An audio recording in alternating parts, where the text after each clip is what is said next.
let's roll right into it. Welcome back to the show. Welcome back to the program.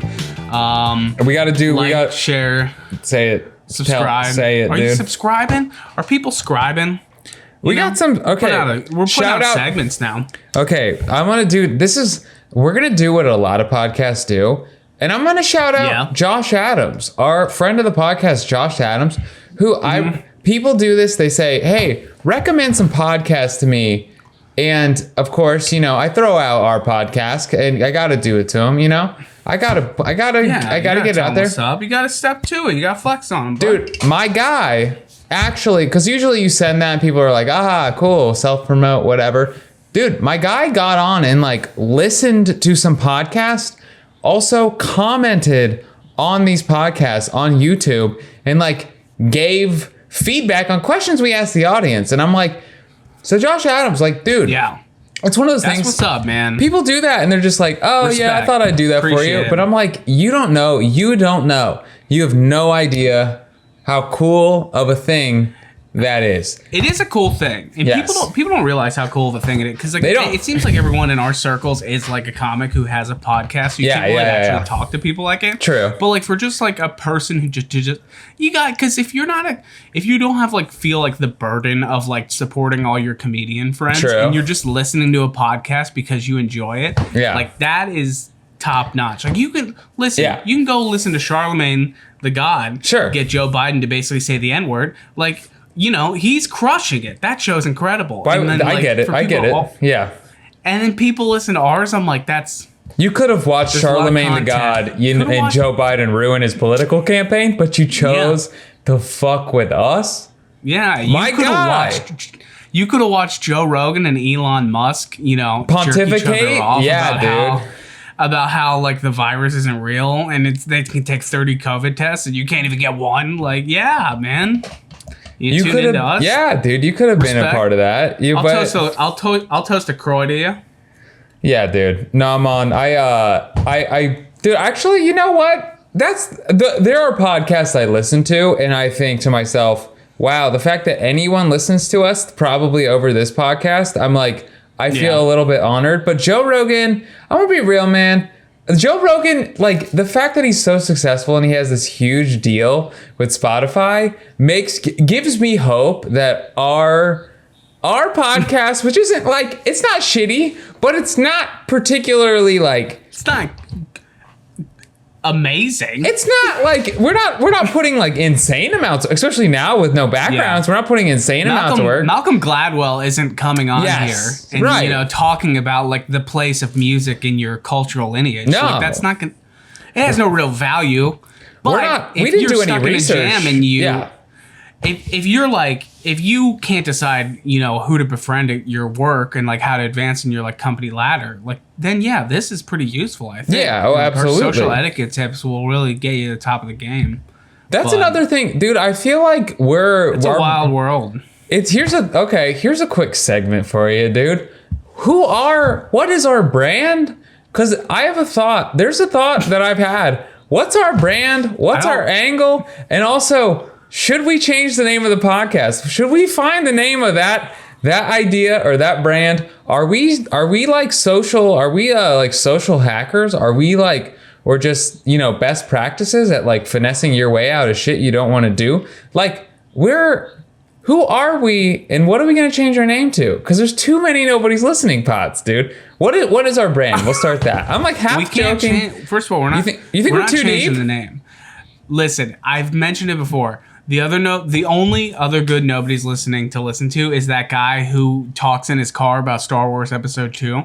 That guy is the only one worth listening to. There's a podcast in the UK that looks pretty fucking stupid, and then there's another one.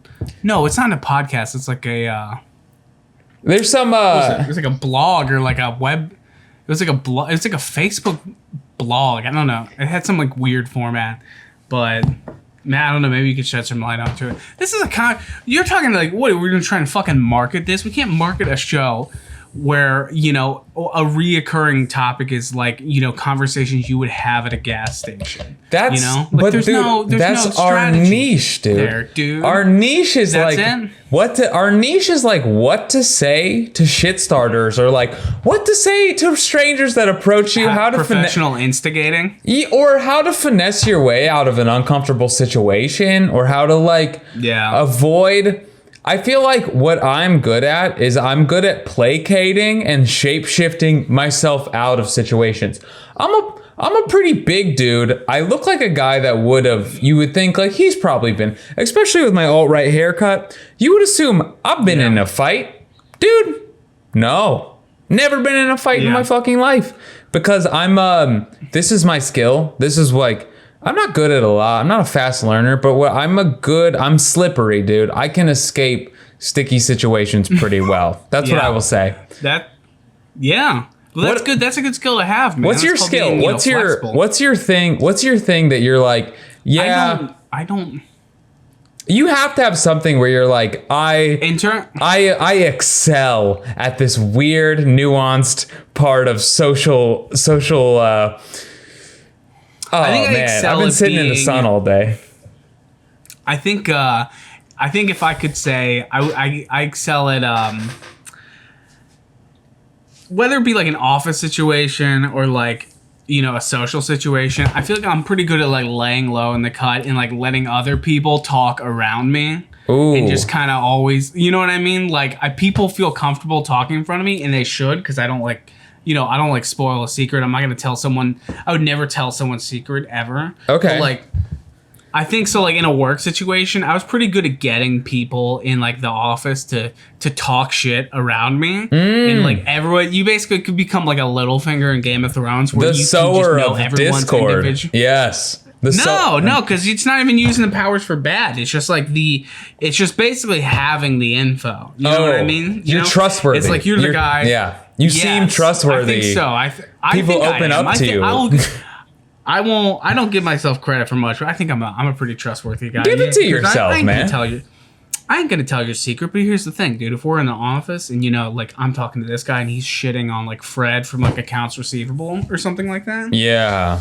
Later on down the road, you know, there could be a very real situation where you need to know who's got beef with Fred and who doesn't have beef with Fred. You're just kind of like, oh, well, I'm going to avoid this guy this week. Or, you know, Karen's fucking Jim. Dude, Jim's my boss. Dude, if Jim trusts you enough to tell you that he's fucking on Karen, dude, you should have been a CIA op, dude. You should have been a CIA operative. How do you think you could have? Okay, first of all, do you think you have like the strength of will to put yourself into a situation where you could have potentially like engaged in espionage? And then my follow-up question to that is, do you think you really? Because what you're telling me, what you excel at, I think your skill set could be used well for espionage. Do you think you have the will to like go undercover? And then do you really have the confidence that you think you would excel at that? I think I have I definitely have the will to be, you know, go undercover and do espionage. I don't think I have the tact. I don't think I have like the skill, the nimbleness to be able to execute properly. No. Okay. You know, I feel like, I don't know.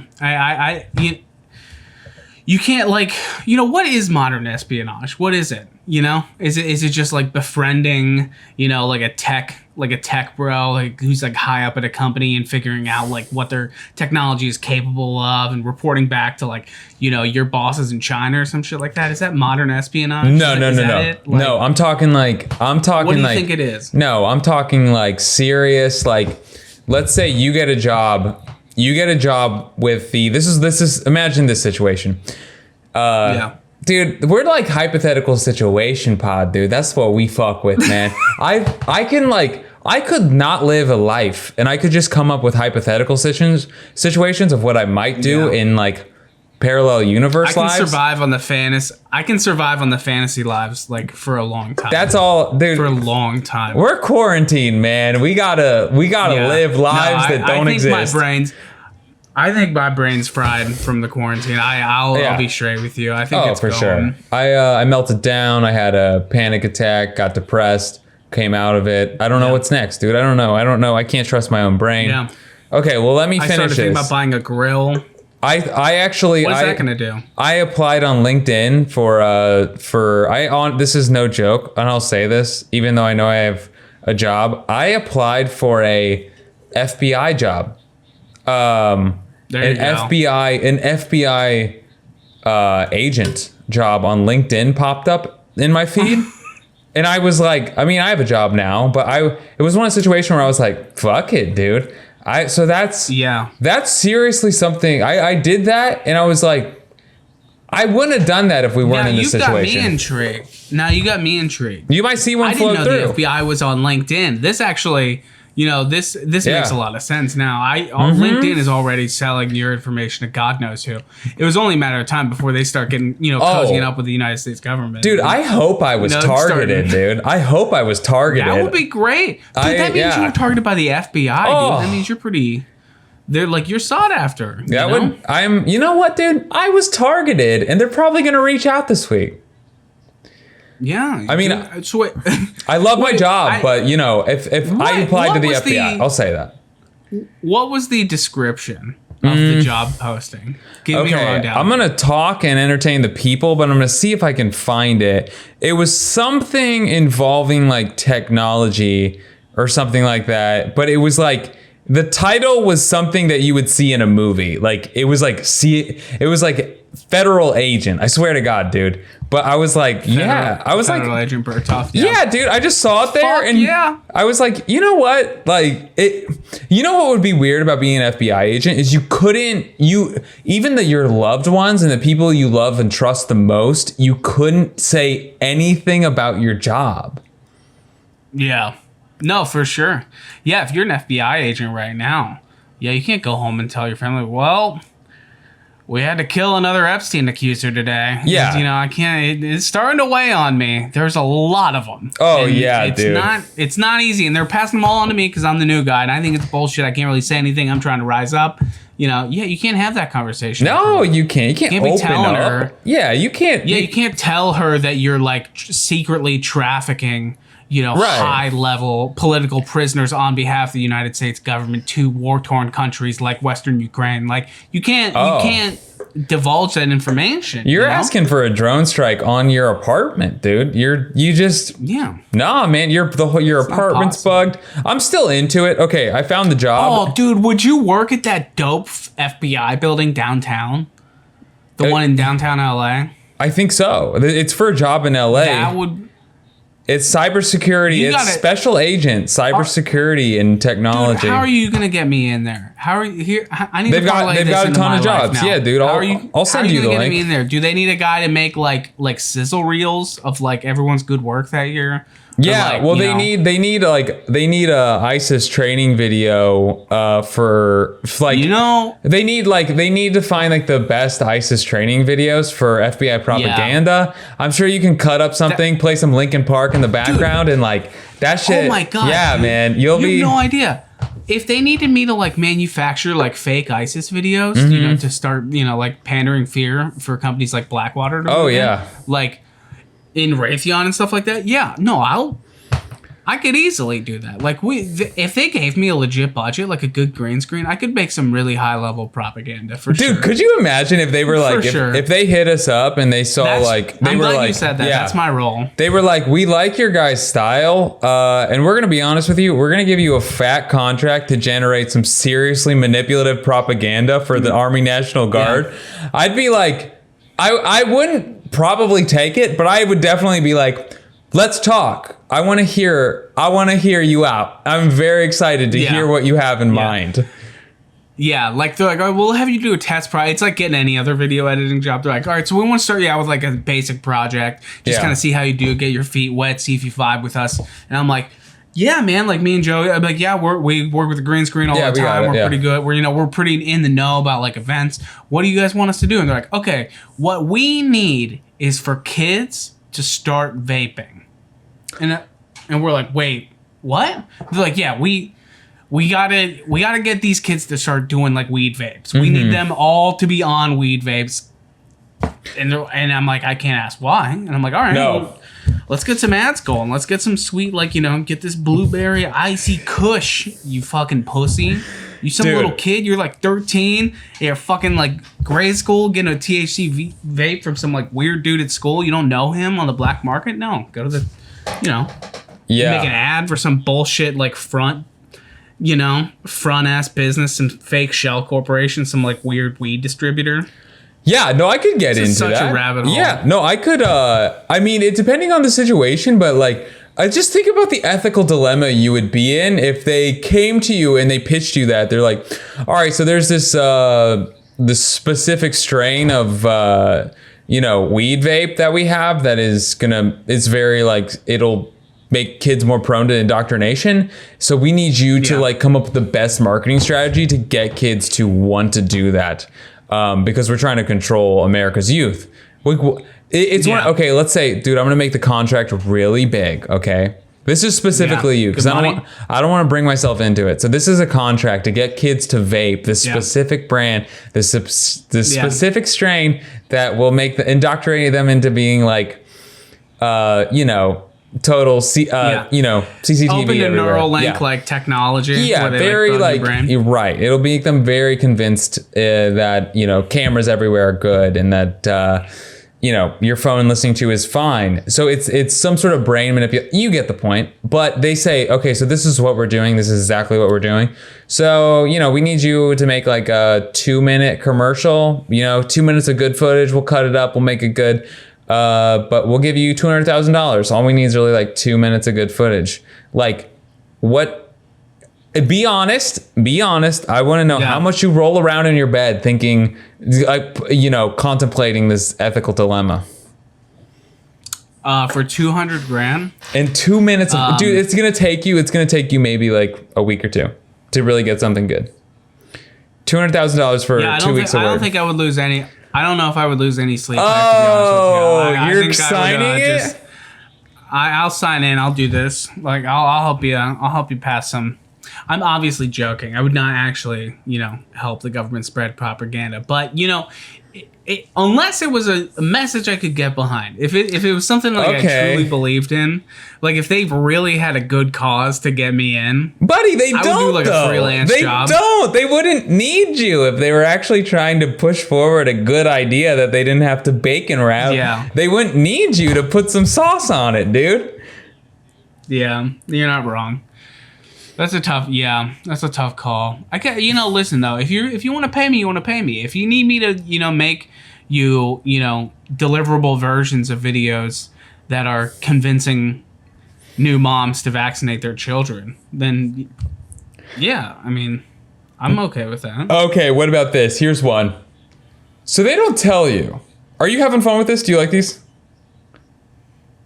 I think this is. Do you like this game? A ridiculous conversation. It is so fitting. Well, okay, all right.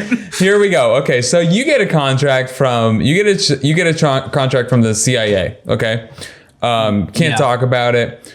You start getting the recs for the contract, what you have to get done, and you start getting notes back from. This is just B-roll. You're not editing anything together. You're not necessarily putting a narrative, but they need footage, right? So you end up getting all this footage, you get notes back, and you start to realize, oh, this is like a CIA anti-vaccine campaign, like a manipulation thing to get people to convince that vaccines are making their children autistic. And you start to realize this, all right? It becomes like, at first it's a hunch, and then you start to think, oh, fuck, I'm getting these notes back and I'm realizing this is a weird like anti-vax campaign for a specific, like almost eugenics specific chunk of the American population. You realize this. So you haven't been told this is like a very fucked up thing, but you've put it together. Oh my God. Now what do? You've already signed the contract. You've already cashed the check. What now? Well, dude. First of all, you can't like break on a project like that because you'll get fucking killed, right? Like, they're not gonna let you. They're not gonna let you. It's CIA. So then, what is the thing? So personal safety becomes paramount. I think I just finished the project, and then afterwards, I start, maybe give someone a call, in that community and be like, hey, I don't like if they're like running all these ads in like Nebraska, they just want to clear the population of Nebraska so they can turn it into like the nation's dump or something, and they just got to get it to like level off. I'd probably make all the ads, and then afterwards I'd be like, get a flight to Nebraska. I'd go up and be like, hey, listen, talk to the governor. I'm like, listen, thanks for taking my meeting. I know you have a ton of things on your plate. I do got to let you know, it seems like boys in blue are trying to kill off your entire state's population. Yeah, but the government, you're on a watch list, bud. After you accept this contract, they're gonna be like, hey, don't go to Nebraska for a while, man. You think so? I think you just it's like a non-disclosure agreement. It's weird because you think about what you do in the situation, and like it makes me never want to take a government contract ever, because I could find myself in like the world's worst ethical dilemma where I either get like fucking capped by a FBI agent, or I just live with the fact that I let Nebraska go away. Yeah. And turn into a landfill. You're not gonna come out with a clean win. I can tell you that much. When you get your feet dirty with, the government, you're not wrong there. We're back with more of the same thing. We should bring this up. We should bring up that it's your birthday right now. Yes, it's still my birthday. On your birthday.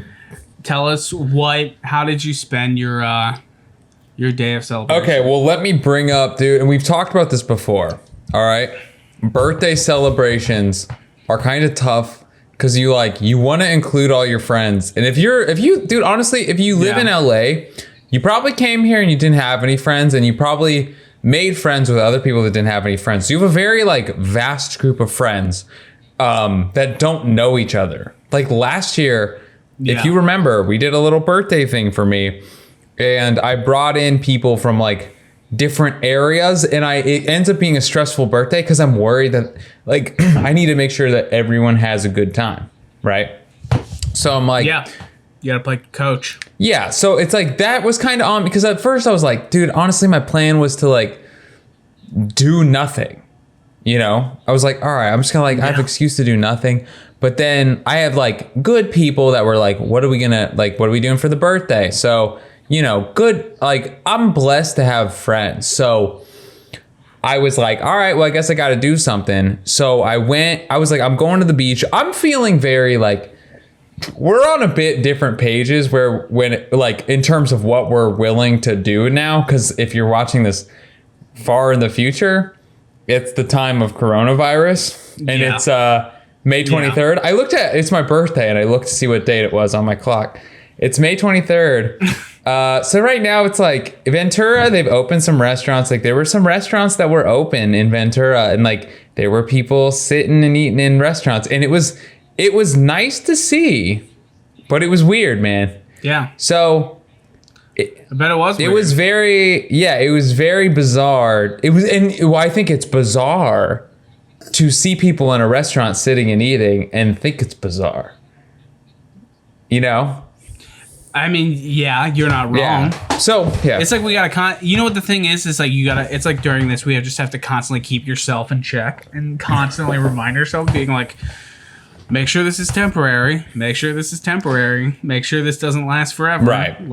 Well, yeah. But then you have to find that balance of also being these people who, you know what it is, man? I've realized is that I was having a conversation with a friend earlier. People think the coronavirus is a person. Oh, they okay. think it's a thing that can be reasoned with, and they view it like a person. So it's yeah, okay. It's funny to I'm not going to be. I'll preface all this by saying, dude, I get that if you're a small business and you're a small restaurant, you got to do what you got to do to just keep the lights on and pay your bills.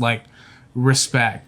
But then also, people need to understand how ridiculous it is to have shower curtains. Okay, wait, yeah, talk about it. Ask yourself if you I think just be what are you gaining out of this? I guess if you truly enjoy it, who am I to shit on you for doing what you enjoy? But then, God, dude, is it? Let's talk about it. We saw a picture. We gotta talk about. We saw a picture. We won't say the bar, but we saw a picture of a bar that we both been at. I think we might have. I don't know if we met at this bar, but we Either way, it's a bar. It's a bar. So we saw a picture of it. But they're one of many. One of many that it has to be like the shower curtain dividers and like. And this bar, you sent it to me, but I think it was a Facebook post. Well, you know what? You're the one with the problem with it. So you explain what you saw in this photo. We're gonna show it. Show the photo, but This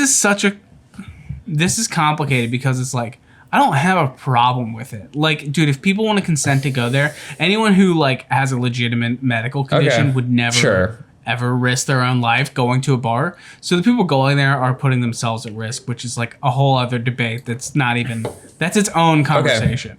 But like, I just don't like, it's not, if you do all of those things, a person is still going to get it at your bar. Like, it's going to happen. And like, the thing is, no one can ever prove that. You can't, like, if a staff member gets coronavirus and they shut it down, you're like, wait.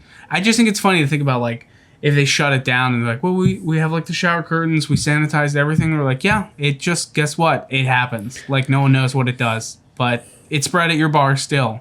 And then it's like, well, then what was the point? I get that. Like, what was the point? What's the point? What's the point? At this point, just like wear a mask and like you're not.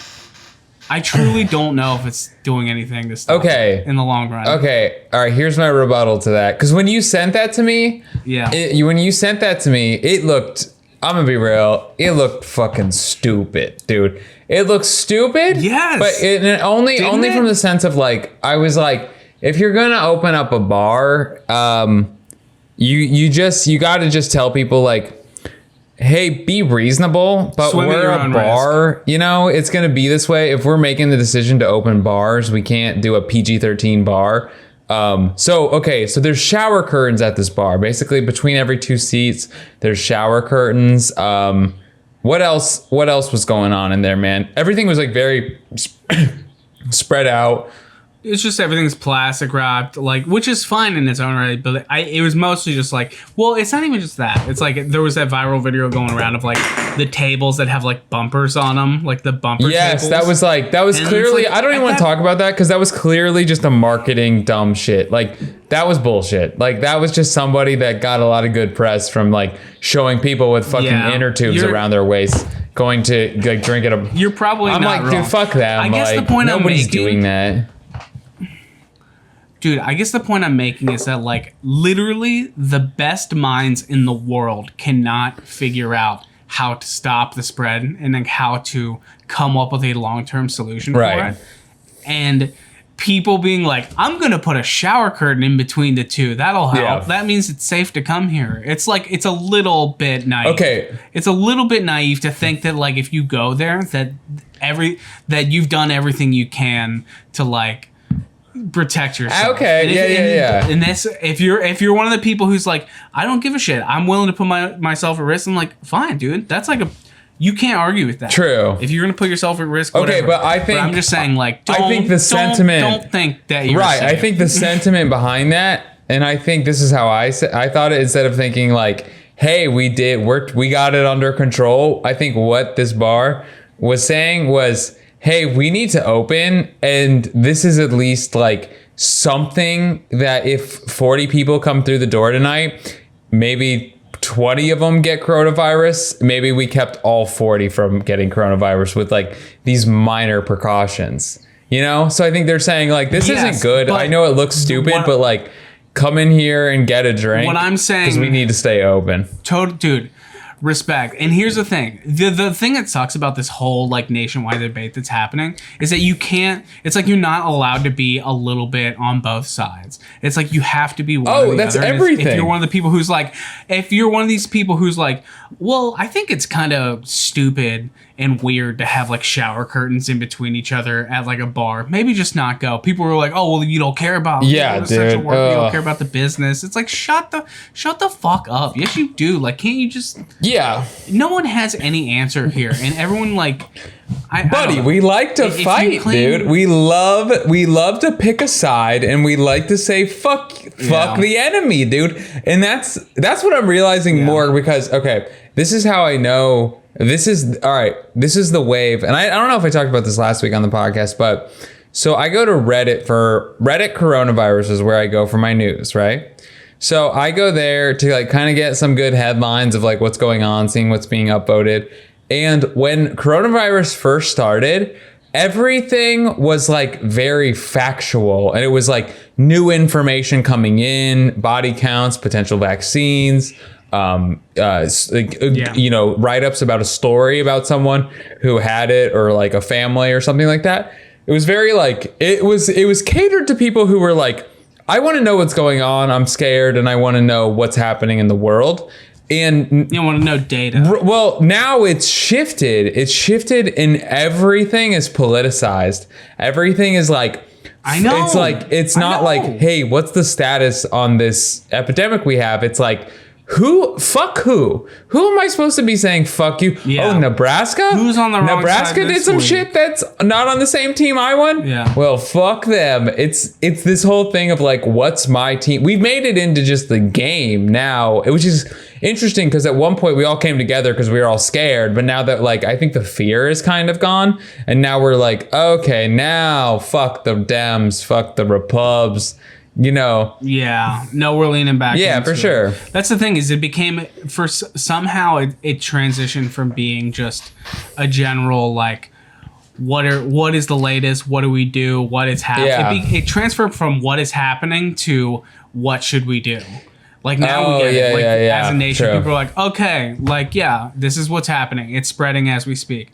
All right, now what do we do? And for some reason, it turned into like a giant pissing match of just basically who has like, it's a constant like battle for the moral high ground. Yeah. It's like every single interaction is who is the more like just person and who's like the more righteous person. And it's like, why can't you just, why do you have to be better than someone else? Why can't you just make a personal choice to be like, hey, I'm going to do my best. All you have to do is ask yourself, how much am I going to do to not spread it and also not get it? Well, yeah. That's literally the only question. Yeah, there's everything else is bullshit. What I agree. There's this weird like, there's obviously like, the moral high ground of which side you stand on, and everyone claims it. But there's also this weird thing of like, this goes for everything. I'll move past coronavirus for a second. But everyone has this thing where they want to be the one that knows the most about something. So someone will say, I saw this at work. Like some people at my work were like, some lady was like, yeah, you know, I got my antibody test the other day. And we're all like, oh, well, you know, kind of like tell us about the experience or whatever. But somebody's got to jump in. Tell us about it. Well, Karen. Somebody's got to jump in and be like, well, those are actually, you know what? Those tests, they're bullshit. They don't matter. They don't work. And their government is it's like, and then the other person has to say like, well, no, it was from a Carbon Health, so it's a blah blah blah. And there's like, well, no, actually, and it's the no, well, actually. I'm like, hey. Both you are fucking idiots, and we all know that you're fucking idiots. So, like, you can have this petty argument about who read the right Snopes article. None of us respect you anyway. We both know you're fucking idiots that argue over petty bullshit. Like, you're losers. You're honestly fighting over who's the biggest loser that reads Snopes, you know? I know. Dude, I agree. Like, it's 100% who in the information age now, it's are you reading from the right articles? Like, are you reading from the right news sources? It's like, you guys you're not like, scientists. Can I trust you? Which is like, listen, it's unfortunate that we have to be in this situation, and it's because there's like, on both sides, like, you have someone who's like posting a Fox News article on Facebook, and you're like, okay, well, you know, I know who this person is. And then the same thing if you have like the person who's like constantly posting Jezebel think pieces. Like, dude, I saw so many people posting like the New York Times story that just came out a couple days ago. It was like, if you care about people of color and like the earth, you will not eat meat. I'm like, dude, come on. Like, what are we? That's what is this for? Like, there's not enough. You know what it is, dude? There's not enough just like basic facts to go around. Yeah. Like, that's not enough. Like, the facts are just like not enough. And everything has to be like sensationalized, or else people don't give a shit about the content of it. It's like the only way you can transmit information now is to like attach it to a take. Yeah, no, I agree. But like, let's be real, man. You got to attach it to a take or no one's going to read it. You need some like wild, I know, that's what I'm saying. Obtuse. Cause like you see that it's like, if you don't if you eat meat, you hate black people. And you see that in an article, you're like, you're gonna be like, what the fuck is this? You're gonna click it. But if it's like, hey, I've eaten meat with black people. I don't understand. Then they were probably very offended that you were. Yeah, so they'll probably. Right? God damn it! They take this thing. I thought I was just having a great meal with my friends, and it turns out dude, you're a piece of shit. Committing an injustice. Well, okay, fuck, dude. Well, see, I had no idea. Well, that's the thing. So it's like, and you think, I guess, you know what? Actually, I just kind of like. And this is like very basic of me, and like I'm gonna sound like an idiot right here, but over all this coronavirus stuff, it's obviously caused me to read the news a lot more, because I'm more of like a sports news person, and I'm realizing now that all these news stories, you realize like the intent of the news story when it's written, regardless of how many people it was written by, it was written by one person in order for them to hopefully buy a Lexus one day, you know? So it was written in order to be clicked on. It was not written to propagate or disseminate information that could benefit society. It was written so you would click on it and someone would sell an ad, you'd get paid, and the world would go around. So I read articles now and even documentaries, because you watch a documentary, and people are like, wow, look at all these facts. It's like, yo, dude, that's a story. That's a story someone made to entertain your ass, dude. It's one angle, dude. Like fucking Michael Jordan, man. He made it so it'd be like, I'm gonna shine a light onto the asshole I want you to think I was, not the asshole I actually was, which was probably a pretty big dirtbag. Right? Yeah. No, dude, you're 100% right. I've been in meetings where news directors were literally saying, how can we get people to argue about this in the Facebook comment section? Dude, like, my God, what happened. yes. Dude, here's the problem. Dude, here's what happened. Here's the problem. When, say what you will about like print media or like print news, when news transferred to going online, the revenue transferred to like fucking, what's your reach on Facebook? That's a good what's point. Your reach on Instagram? What's your link clicks? What's your click through link? What's your engagement? What's the, like, how can you prove that like people actually interact with your page? So like, dude, that's why every social media platform fucking sucks now. It's because you go on Instagram and it's like, really look at like your Instagram feed and then realize that like you've created your own commercials. Yeah. Like, it's the commercials. Like, you're literally just watching commercials constantly. Everything is an ad. And that's the only way to market anything anymore, because, like, no one's watching fucking TV news. So they're like, all right, well, how do we get them? We make a fucking weird-ass title that's going to make you feel bad about yourself, and then you have to click it because you don't want to feel guilty. So you click it, and then you end up, like, not actually getting any info. Like, it... Yeah. It's like easier to sell it that way, and and not that this is news to anybody, but like it's just. Well, yeah, that's You're what. right. Yeah. Even if it's like a news source you trust, like what they post on their like Facebook timeline, which, let's be real, that's how most people get their fucking news, is on Facebook.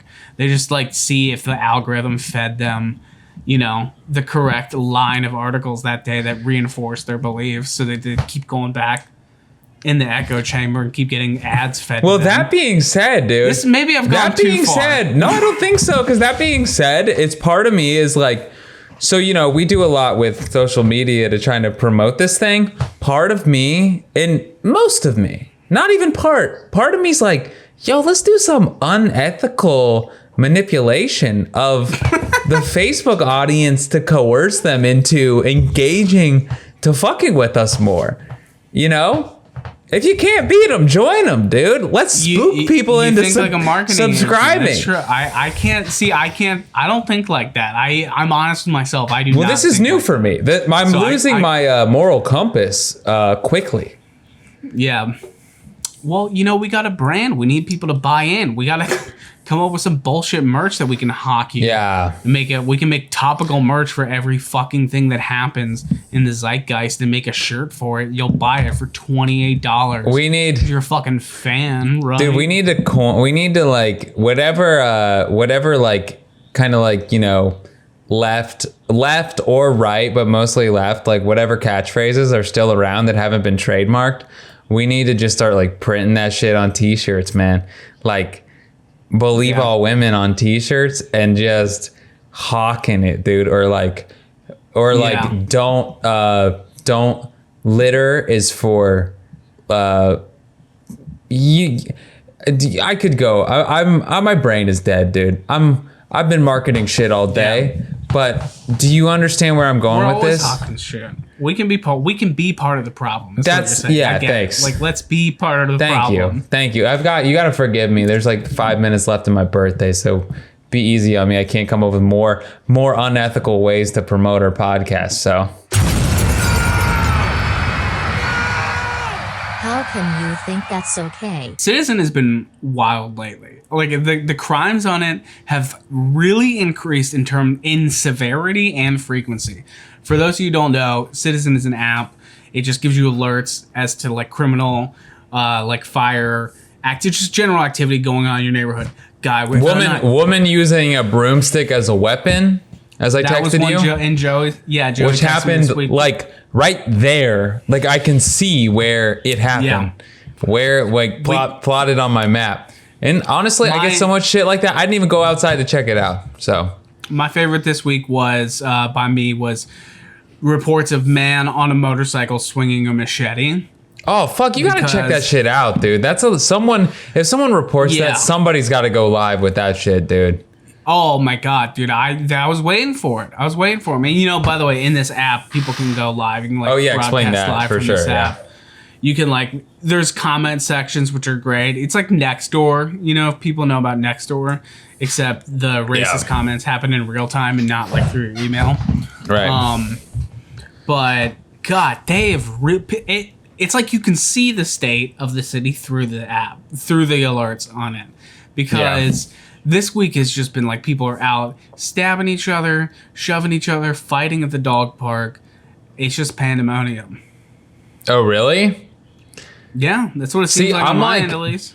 I'm not getting. I get a lot of like fake gunshots. If you only had Citizen app and you didn't actually live in my neighborhood, you would think I live in like Chirac, dude, or Iraq. Yeah. You would think I lived in I was in like Abu Ghraib or something like that. You would be like, dude, you're in danger constantly. There's a woman using a broom as a weapon over here. There's gunshots over here. There's gang violence over there. But when you go outside, you can like walk around and there's like children and dogs and birds chirping. It's like, I'm not buying it, dude. I feel like a parrot.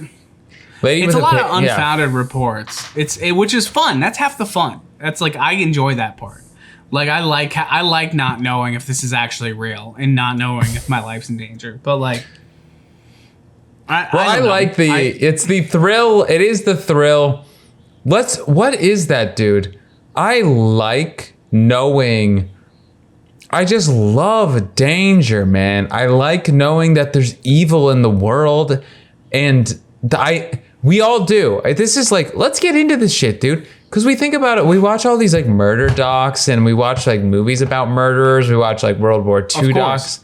There's something that's like, it. Oh, dude. But I think it's just human nature. We love conflict and we love evil. We know it's out there, but not when it's happening to us, Yeah, of course. That's why like people love to like watch like murder docs and stuff like that, is because it's enjoyable because it's something that you're not capable of. Yeah. It would not be, dude, if you knew that you were capable of that, you would not enjoy watching that.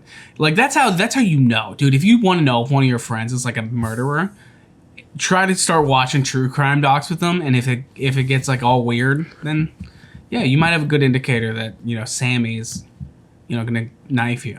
But I don't think that's necessarily fair to say if someone's like not interested and kind of like turned off by a violent crime drop that they're like capable of murder. Just being weird about it, okay, maybe being fidgeting. Weird, but I don't know.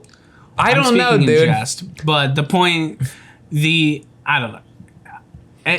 We fetishize it so much, which is awesome. But I also think I don't think that's entirely it. I think we like, just as much as like violence, we enjoy gossip.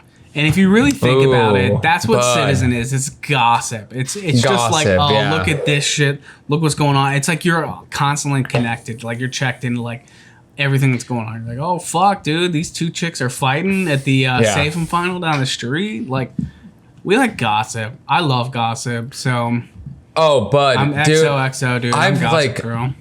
I was like, I'm a total gossip girl, and I used to have this guilt around it where I was like, I shouldn't be doing this. Now I've embraced it as like one of the few joys I have in my life is just like talking shit about other people to other people.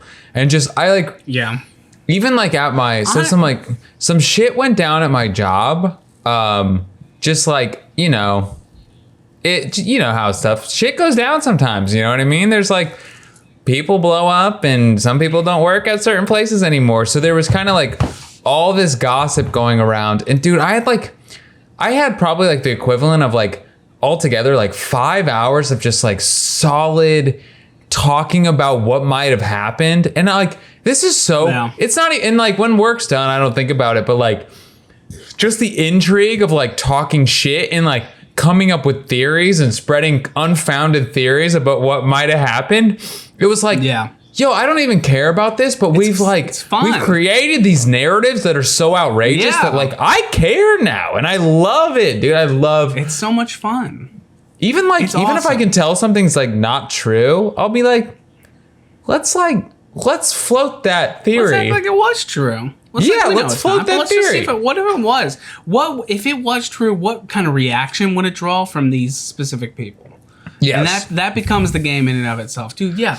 I think gossip is also like learned behavior. Like I feel like the reason I'm like predisposed. Like I don't gossip about, dude.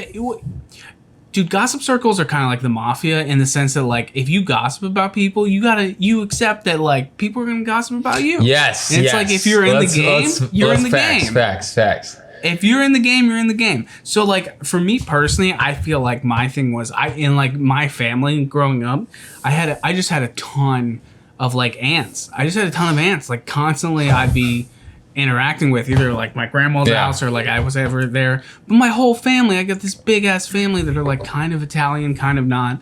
And all they do is shit talk each other and gossip. That was like my whole life was just my aunts gossiping about each other. And then who knows? Then I'm the guy at work just sitting here like, hey, did you see like Sarah had like 7 White Claws at the company Christmas party? Dude, she drove too. I thought it was fucked up. I didn't say anything, but she drove. You know? Dude, yeah. I mean, let's I'm not actually that bitchy. I'm not like Bravo. I mean, that's Bravo. No, bitchy. Dude, but I'm that's not like Bravo bitchy, but Bravo. You know but even that's the thing though. Sometimes like I feel like Bravo bitchy. It gets so wrapped up. It's like bacon wrap bacon to me. Where it's like now we're just like there's like gossip when it's like you're generating gossip from something that never even mattered in the first place. So it feels like gossip has to. I mean, the higher the stakes, the better the payoff, you know? Exactly. So if it's like bullshit gossip, like, then it was clearly manufactured. You're like, exactly. I'm like, well, this is, But then the work, because people need to be honest with themselves. The best work gossip is like, hey, dude, boss Mike, Big Mike, he's losing his kids. Like, they're taking him. His wife's gone. She's out of town. I heard she got a condo. And Dayton. She's not even living down here anymore. She's in Dayton. He hasn't seen... Like, that's, like, the best kind. The highest stakes. I don't agree. Wait, are you fucking around? Because I don't agree with that. That's when it gets... For me, when it's like, oh, let's talk about someone's, like, personal life. I'm like, hey, man, let's talk shit about company politics.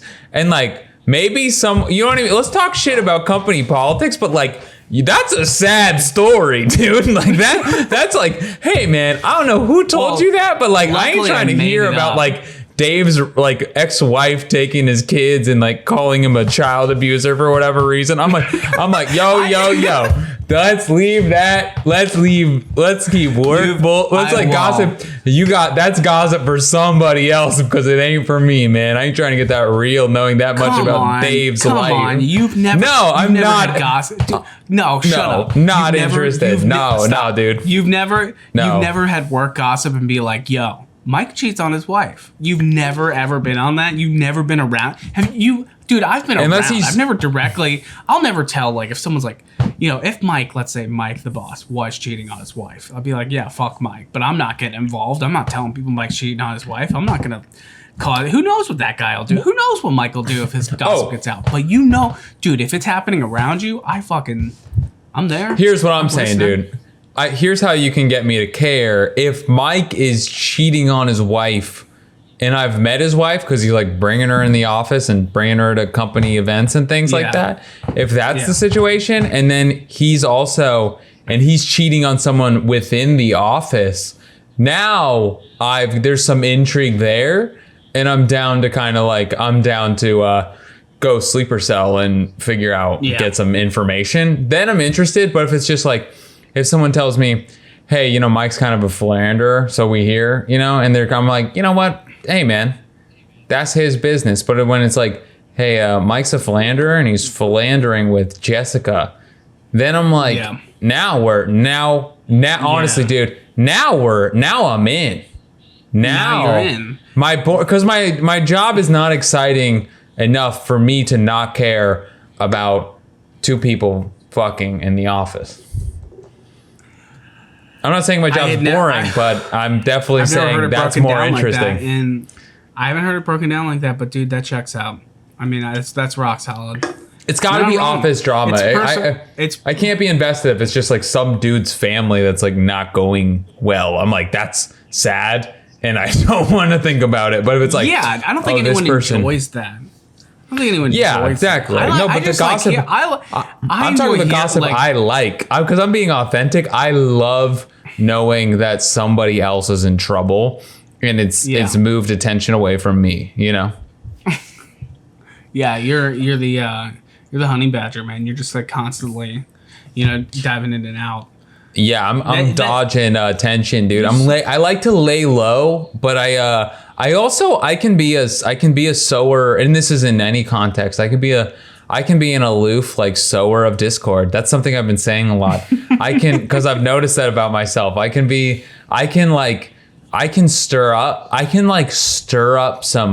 rattle some cages, and then if they were to try to trace it back, like who started this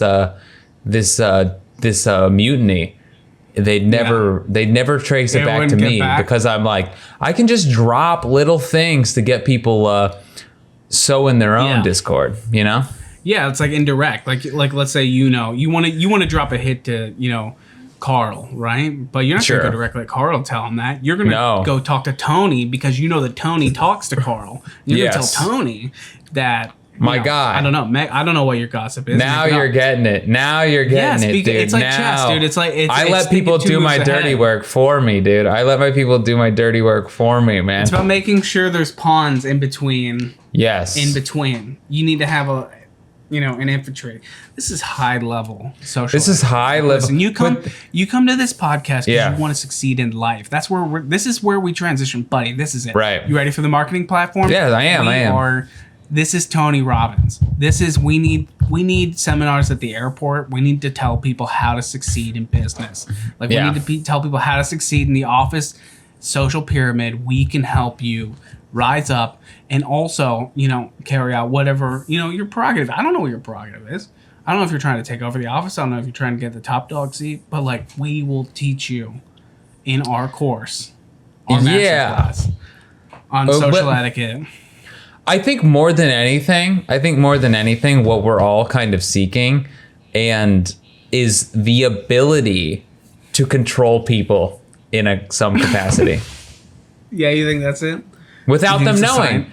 Because that's what I find a lot of times. It's like, man, I just have this desire to be in control of how people feel and think about other things and people.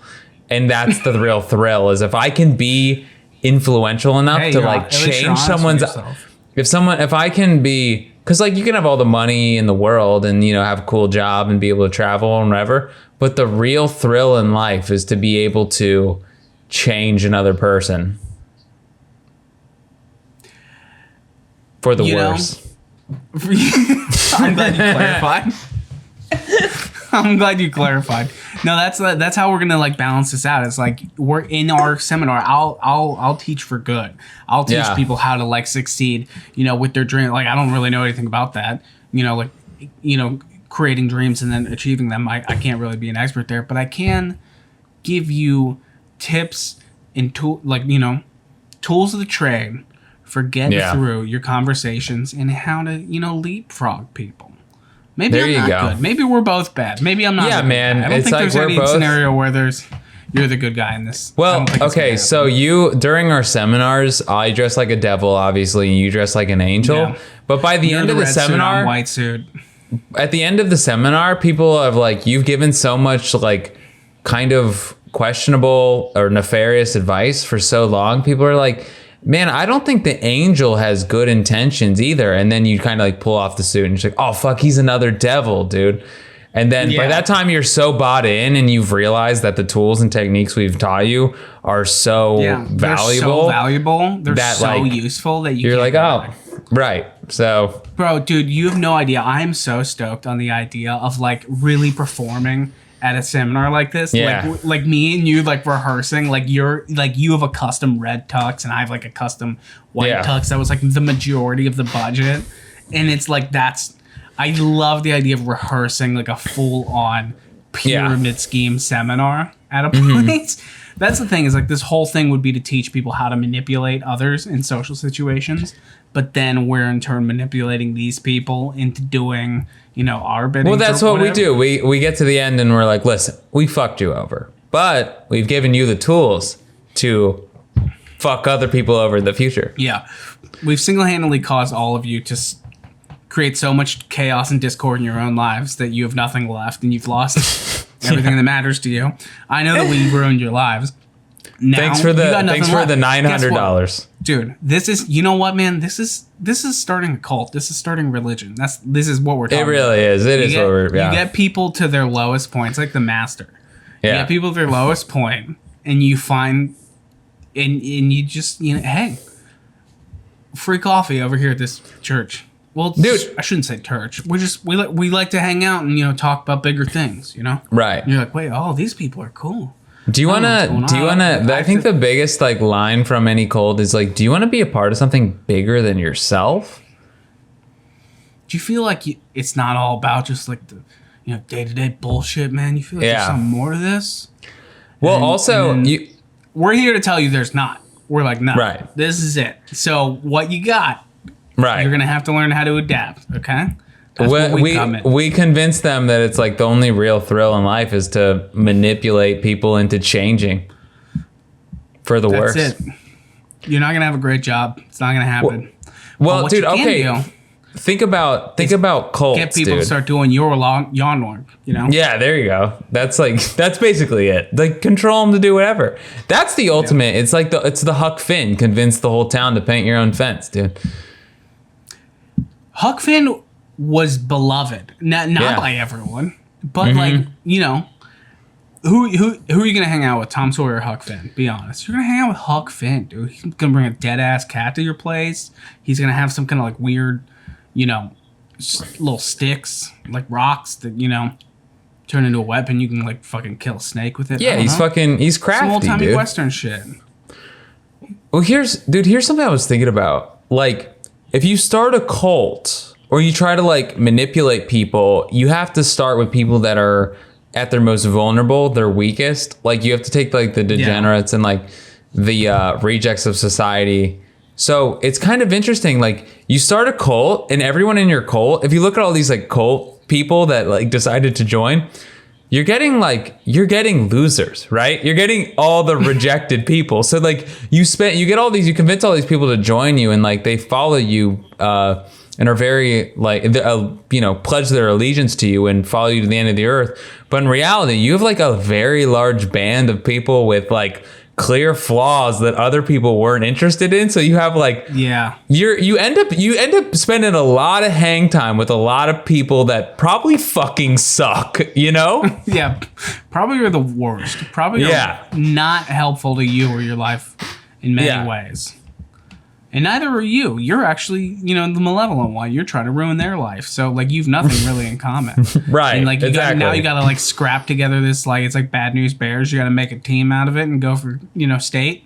Right. Come on, man. I don't know what the agenda is of Scientology, but I gotta believe, Scientologists for the most part are fucking weirdo creeps. So, like, how you know what the weird thing is, though? I feel like Scientology specifically has so many members that are, like, really undercover about it and, like, low-key into it and, like, actually into it and just, like, buying up property in, like, Clearwater, Florida.